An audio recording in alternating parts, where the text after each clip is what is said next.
السلام عليكم. maanta mawduucayna waxa uu ku saabsan yahay ilkaha dabarka leh ama ilkaha magarta leh ama waxa loo yaqaan ilka digirka ama dhibcaha kafayga ilkaha ku samaysma. haddaba waxa isweydiin mudan maxay yihiin dhibcaha ilkaha ku samaysma ee u ekaanaya midabka digirta oo kale isla markaana loogu yeedho ilka digirka.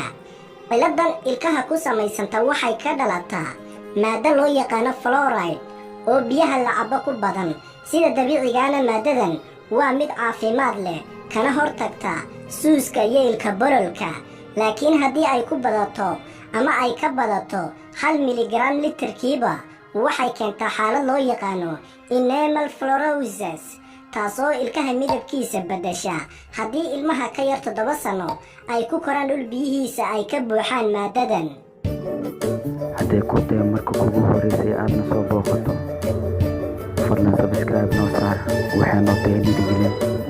aad iyo aad ayaad umahadsan tahay daawashadaada Omar Oscar Official.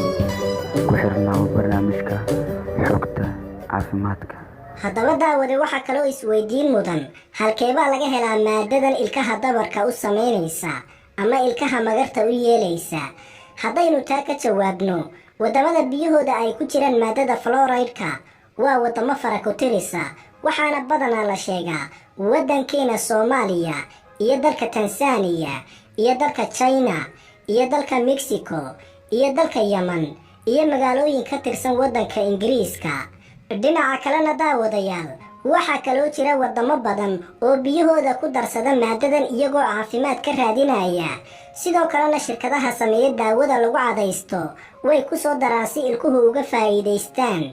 haddaba daawadayaal daraasad ayaa lagu sameeyey biyaha dalkeena taariikhdu markay ahayd 1980 ilaa 83, waxaana lagu ogaaday in ceelasha wadanka ka jiray aysan isku mid wada ahayn oo ay ku kala duwanaayeen cabirka maadada ku jirtay biyaha markii la baadhay. sidaa daraaddeed daraasadii waxaa ka soo baxday in maadada fluoride-ka ay ku badnayd dhowr gobol oo kala ah: bari, togdheer, sool, nugaal, mudug iyo galmudug iyo shabeellada dhexe.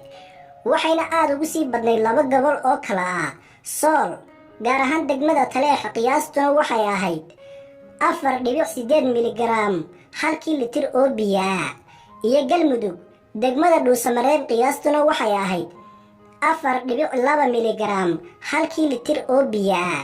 sidaa daraaddeed dadka badanaa ilka digirka leh ama ilkaha dabarka ku leh ama ilkaha magarta ku leh waa dad ku soo koray yaraantoodii gobolada aynu soo tilmaannay.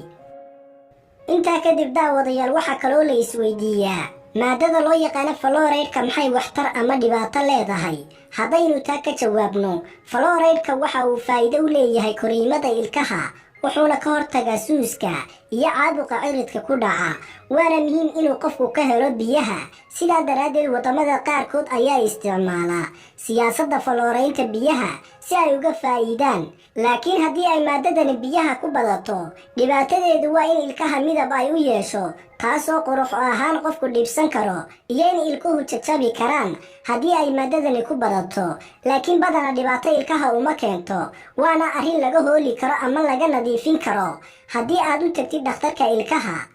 sidaa daraaddeed badana dadka ku nool meelaha ay maadadani ku badan tahay waxaa ku yar dhibaatada suuska iyo ilkaha oo qodma, waana faa'iido dheeraad oo maadadan laga helo. intaa kadibna daraasadda aynu soo qaadanay waa mid uu diyaariyo cilmi baadho u dhashay dalka Talyaaniga, waxaana baadhistaas lagu sameeyey gobolada badankood, waxaana lagu ogaaday in maadada fluoride-ka ay ku badan tahay ilaa 61 degmo ama magaalo oo dalkeena ku yaala. ugu dambeyntii dad badan oo Soomaaliyeed oo dhulkooda ku nool waxa ay u arkaan ilkaha dabarka leh ama ilkaha magarta leh qurux iyo shacni, waana halka uu fanaankii ku heesayay ilkaha dabarka leh dilay isagoo tilmaamayay gabadh quruxdeeda. intaa kadibna dhibaatadu waxa ay timaadaa marka dadka Soomaaliyeed ay qurbaha u baxaan ama ay tagaan wadan dadkoodu ilka wada cad yahay.